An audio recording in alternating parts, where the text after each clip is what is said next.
గుంటూరు నగరంలోని శ్రీ కన్వెన్షన్‌లో ఈరోజు senior TDP MLA అయినటువంటి కన్నా లక్ష్మీనారాయణ జన్మదిన వేడుకలు ఎంతో ఘనంగా జరిగాయి. ఆషాఢ మాసం సందర్భంగా మన కాసం ఫ్యాషన్స్ కిలో చీరలు కొనండి, అరకిలో చీరలు ఉచితంగా పొందండి. అయితే ఈరోజు విశిష్టత ఆయన రాజకీయాల్లోకి వచ్చి 50 ఏళ్ళు పూర్తి చేసుకున్నటువంటి సందర్భంగా స్వర్ణోత్సవ కార్యక్రమం కూడా చేపట్టడం జరిగింది. ఈ సందర్భంగా అనేక మంది నేతలు కూడా హాజరయ్యారు.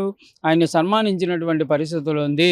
ఏపీ స్పీకర్ అయినటువంటి అయ్యన్న పాత్రుడు కూడా ఈ కార్యక్రమానికి హాజరవడం జరిగింది. అదేవిధంగా డిప్యూటీ స్పీకర్ అయినటువంటి రఘురామ కృష్ణరాజు కూడా హాజరయ్యారు. చాలామంది మంత్రులు వచ్చారు. అయితే ఈ సందర్భంగా కన్నా లక్ష్మీనారాయణకి సంబంధించినటువంటి ఈ రాజకీయ ప్రస్థానంపై అందరూ కూడా ప్రశంసలు కురిపించినటువంటి పరిస్థితులు కనిపించాయి. ఎందుకంటే రాజకీయాల్లో తనకంటూ ఒక చరిష్మాని ఏర్పాటు చేసుకొని సుస్థిరమైనటువంటి రాజకీయ ఇంకా ఆయన ముందుకు వెళ్ళినటువంటి పరిస్థితులు ఉన్నాయి. సుదీర్ఘ కాలం పాటు కన్నా లక్ష్మీనారాయణ రాజకీయాల్లో ఉన్నారు.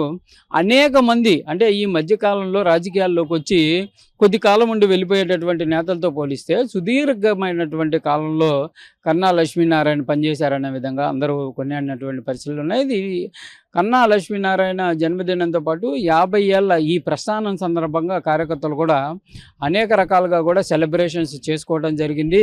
ఇటు సత్తెనపల్లి నియోజకవర్గంతో పాటు కన్నా లక్ష్మీనారాయణకు సంబంధించి గుంటూరు 2లో ఆయనకు సంబంధించినటువంటి కార్యకర్తలంతా కూడా సెలబ్రేషన్స్ అయితే చేశారు. అయితే ఇక్కడ ఒక అంశం కన్నా లక్ష్మీనారాయణకి సంబంధించి ఇప్పుడు ఈ రాజకీయ అంశాల్లో ఏ విధంగా ఉండబోతుంది అంటే కన్నా లక్ష్మీనారాయణ రాజకీయాల్లోకి వచ్చిన తర్వాత అనేక పదవులు రాజకీయాల్లో అతనుకి ఒక సమయంలో ముఖ్యమంత్రి అనేటటువంటి అంశాలకు కూడా వెళ్ళినటువంటి పరిస్థితులు ఉన్నాయి.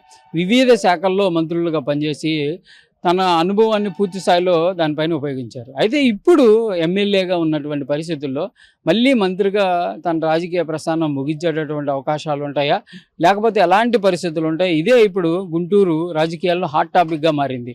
స్వర్ణోత్సవ కార్యక్రమాలు చేసుకుంటున్నటువంటి ఆనందంతో పాటు ముగింపు ఏ విధంగా అంటే నిజంగానే రాజకీయాల నుంచి తప్పుకునేటటువంటి అంశాలు ఉంటాయా, లేకపోతే రానున్న రోజుల్లో మరింత కీలకమైనటువంటి పదవుల్లోకి ఆయన వెళ్ళేటటువంటి అవకాశాలు ఉంటాయా, కేంద్ర పాలిటిక్స్లోకి మళ్ళీ కన్నా ఎంటర్ అవుతారంటూ కూడా మరో ప్రచారం జరుగుతుంది. ఏదైనా కూడా కన్నా లక్ష్మీనారాయణకి సంబంధించి అనుచరులు అయితే కంపల్సరీగా ఆయన మరికొద్ది రోజులు కంపల్సరీగా కీలకమైనటువంటి పాలిటిక్స్లో ఉంటారనే విధంగా చెప్తున్నటువంటి పరిస్థితులు ఉన్నాయి.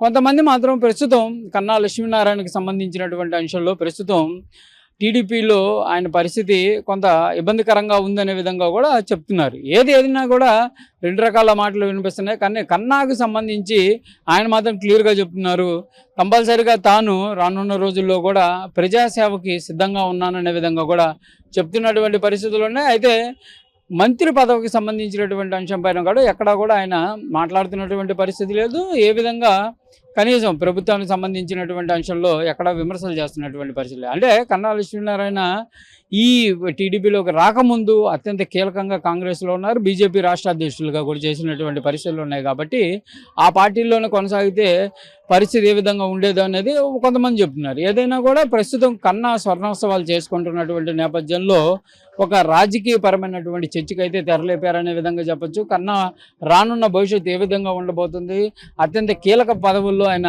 తన ఒక రిటైర్మెంట్ తీసుకుంటారా, లేకపోతే ఎలాంటి పరిస్థితులు ఉంటాయి, కేంద్ర రాజకీయాల్లోకి వెళ్ళేటటువంటి అవకాశాలు నిజంగానే ఉంటాయా ఏంటి అనేది కూడా చూడాల్సినటువంటి పరిస్థితి కనిపిస్తుంది.